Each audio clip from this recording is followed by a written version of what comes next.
Brandon Johnson in studio with us. It is time for Taking You Home. This is kind of a part two thing here. Yes. Brandon, good morning. Good morning. All right, so last time we were talking about what makes a hot market. Yes. The first thing was strong employment, great wages, a rising tide floats all boats. Absolutely. A diverse blue collar, white collar strong wage growth will help the market tremendously. Second thing was a balanced inventory across all price points. That means starter homes are there, the next level's there, the next level, and those luxury homes are there as well. If you have right? options in the starter level price point, those sellers can then move up and buy move-up homes, and then those sellers are freed up to buy even higher-end homes. So strong inventory across all price points creates a strong real estate market. And then when the interest rates go down, it doesn't hurt either, does it? If you feel like now you can get the same home for a much cheaper payment, it's going to make Who wouldn't do that? It's going to make you act, right? Okay. So point number 4, favorable competing costs. What are we talking about here? Yeah, so when people make a decision to buy a home, there's always what are my monthly costs? And so for instance, if rents are relatively inexpensive compared to owning a home, people may opt to stay renting. Now, That being said, if people have all things being equal, people are going to choose home ownership over renting. Right. But if rents are $400 to $500 a month cheaper than an entry-level home, people are going to be more apt to rent than they would buy a home. Conversely, if rents become so high that it's cheaper to own a home, that's going to spur home ownership and purchasing the home level. So the level of rents in every little area plays a part in the demand for entry-level homes. We always tell everybody that you don't build equity if you're renting, right? Correct. And is there a point in someone's life, like 25 years old, boop, that light goes on? I wish that were the case. I think it varies. It varies for everybody. Sure. We have people 18, 19-year-old buy homes. We have people buying their first homes in their 30s and 40s. Sure. It just really varies on the specific situation for each individual. But again, people are comparing what they can afford, and if they are priced out of the market based on rents, they're going to stay renting longer. Conversely, if there's great opportunity, if rents are too high, then they're going to be more apt to buy a house. What about taxes? So you've heard the acronym PITI, which stands for Principal, Interest, Taxes, and Insurance. Right. So when you are looking at buying a home, the principal and interest has to do with the interest rate. So that's the part of your payment that goes to the principal and the interest. Right. You're also paying tax and insurance.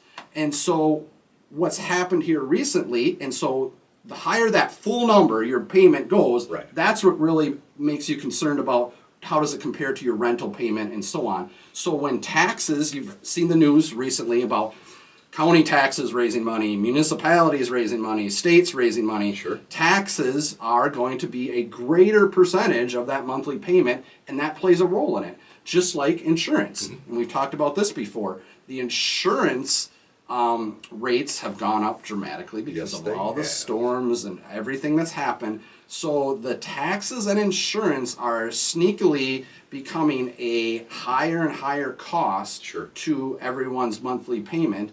And that plays a role too. So to get back to the mantra of what makes a hot market, lower taxes, lower insurance, like all of that. And everything has its own spectrum, right?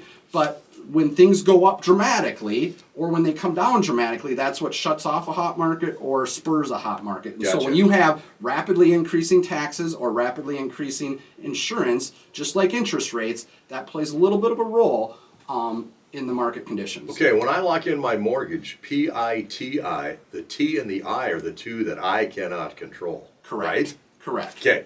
What about materials? Materials, so new construction, right? Yep. Or adding on, making improvements. Whatever. So again, let's just say materials were to drop in cost dramatically. Okay. That would spur new construction. There's always a market for new construction at various levels. But when people are comparing to what's on the market now versus new construction, a dramatic shift in cost of materials, one way or the other, is going to impact new construction. So, and I could be wrong, but my understanding is materials have relatively flattened out recently over the past 18 to 12 months, which has helped new construction significantly. Right. And so that itself is going to be a factor of people making a decision to build versus they may not see anything on the market that they like at all, so their only option is to build. And if the costs stabilize, not even come down, is going to spur them to make a decision. Gotcha. The last one here, personal economic stability. Yeah, This is my favorite. So number 5 on what makes a hot market, I think, is just how do you feel? How do you feel when you log in and look at your retirement plan and you see that's up? You feel wealthier versus if your retirement plan's down. If the stock market's, the wages. How do you feel about your job employment? Do you feel like you're going to be progressing up to a higher salary soon? Sure. So it's just that intangible. It kind of encompasses the prior 4 criteria, but is the stock market performing well, your retirement account, your overall feeling about your job, your wages, your increase? How do you feel versus if there's mass layoffs, the economic indicators are going down? If you just feel less wealthy, that's going to impact you. You might be a little more conservative on making a move too, versus if things are going well economically, you're going to be more apt to make a large-scale purchase like a home. Okay. Correct? This is Bob Hughes, his 2 cents. Yeah. Buy a house. I'm just saying, buy a house. It's one of the best things you'll ever do. It is, and what we always say is it really depends on the circumstances for you. For Is sure. the timing right in your job situation, everything going on in your personal life? But yes, it is absolutely one of the best financial decisions you can make when the timing is right for you. Start thinking about your future. Buy a house. Brandon There you Johnson, go. how do we work with you over at Voigt Johnson? 320-774-2400, or you can reach us online at VoigtJohnson.com. Thank you, sir. Thanks, Bob.